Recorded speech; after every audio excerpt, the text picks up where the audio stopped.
Hello everyone, it's just a dad. Today I'm going to do a comparison between these two screwdriver precision bit sets. So here I have the Fanttik. So it has a cordless motor that I can put the bits in, like a cordless screwdriver. I put the bit in, I tell it which I want, low or high torque, and then I press the button, there's a little light that lights up, and I pick the direction depending on the arrow. The bits are all stored in this nice little thing here, held in there with magnetism. I get some tweezers. Again, they're all labeled for me. Comes in this nice metal storage container.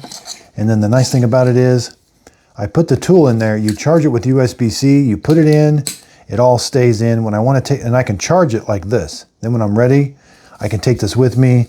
It's not going to fall out. When I want to use it, I press this and it pops out. That's pretty cool. Over here we have the Jorest precision screwdriver set. Now it's not electric or cordless. We just simply put the bits. I like that they're labeled. I like that that's like a fluorescent orange. You just simply put them in there. It's held in with magnetism also. You're going to screw the bits out that you need. That's going to turn. So if I need to press down, again, I love that everything is all organized. So I can put all of this. I get some little pry bars, some tweezers. Here's all the different screwdriver attachments, a little brush. But again, I can put everything in here, and when I need this, I can put it in the drawer. I know that everything is going to be there when I need it. Close it, latch it, and it's ready to go. I hope this comparison video helps. Thanks everybody for watching.